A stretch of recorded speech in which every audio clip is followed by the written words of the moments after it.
You found another Youth Change tutorial. This tutorial is on school and classroom discipline problems. We're going to show you how to solve them. Hi teachers and principals. If school and classroom discipline continue to be more challenging and can seem nearly impossible with some students some days, here's fast, innovative help. Most teachers and school administrators are given lots of education on teaching content and conducting assessments, but the biggest problems at your school probably have nothing to do with teaching content or conducting testing.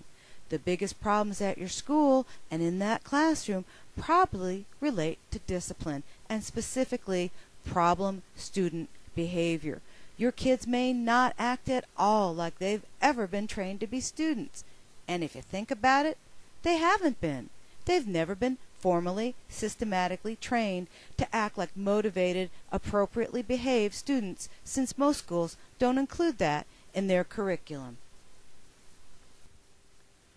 Since most schools don't have any formal game plan at all to train kids how to be students, you may be working with youngsters who don't look, act, or sound like students. That's why discipline throughout the school or in the classroom can seem so impossible. Not to worry.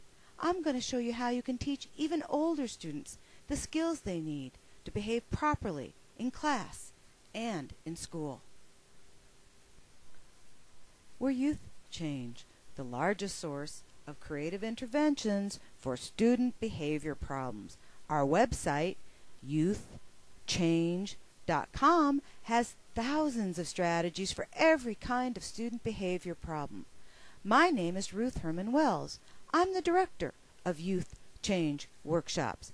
The methods you're about to see are just a peek at the thousands of methods that are in our books, posters, and on our website. You'll need more than the small sampling you're about to see here, so be sure to go to our site to get some more. You'll be happy to know that many of our resources are free, including our free Problem Student Problem Solver monthly magazine of strategies. Students are not born instant students. You have to teach kids how to be students.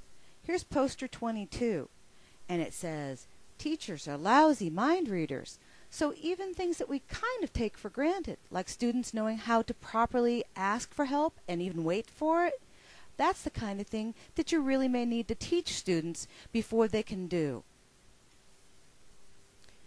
Here's poster 58. It actually teaches youngsters what not to bring to school. And of course you can see the ubiquitous cell phone that's a constant source of commotion in the classroom and in the school. You cannot, however, just state your rules and state your policies to students. You need to train them to be students, just like you train them to do math or science. So this means that recapping your expectations is never going to be enough. Setting consequences is never going to be enough. You need to provide instruction to them on how to be students, just in the kind of way you provided instruction to them on how to do arithmetic or science. You're not giving generalities, you're providing specific training. You're looking at a handout from our Temper and Tantrum Tamers book. It's called Can You Really Make a Living with a Temper Like That? The cartoons show some of the ways that kids think they're going to be able to avoid having anger control in the future, and it's their explanation for why they don't have to pull it together in your school or your classroom. What each of these cartoons do is kind of poke holes in that mindset that they're going to be able to go through life with a temper like that.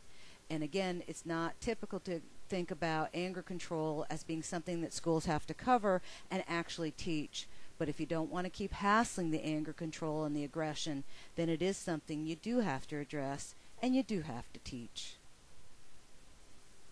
You could use this next intervention to start a discussion, or it could work as a poster or as a handout.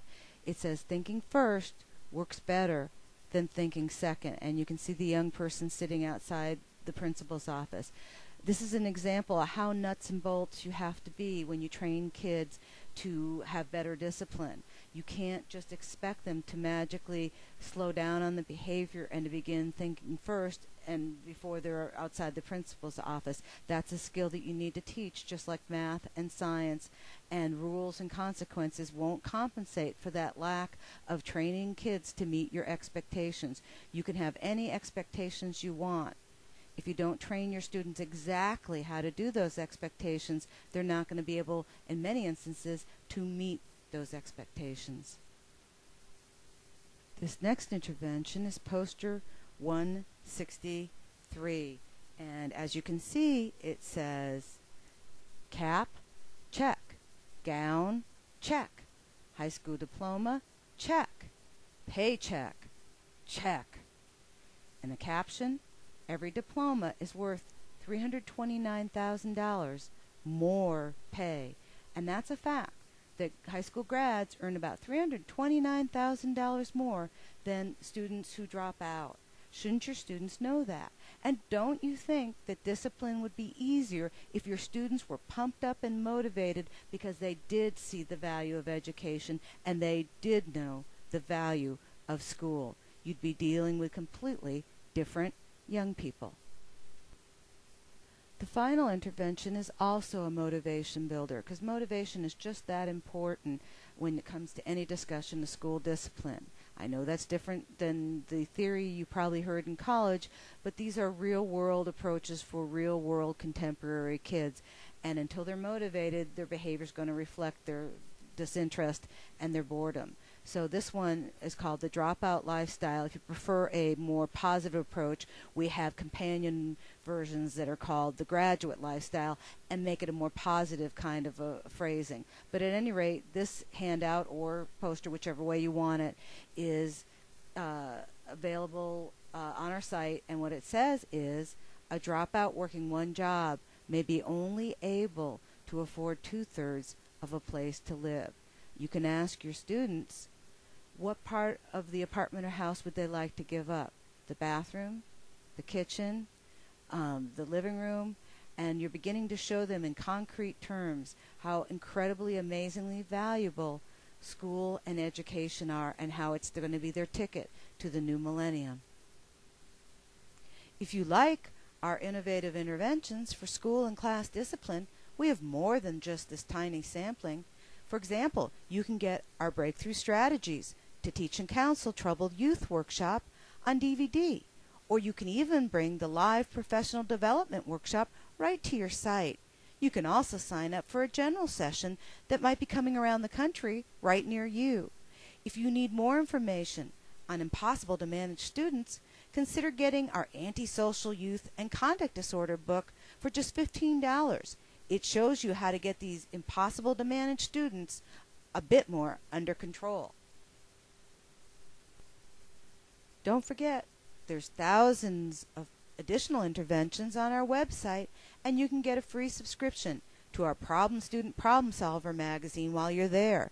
Youth Change has solutions for all types of student problems, including bullies and gangs, attendance problems, work refusal, truancy, noncompliance, and so much more. We have books, ebooks, posters, workshops, on-site training, and distance learning.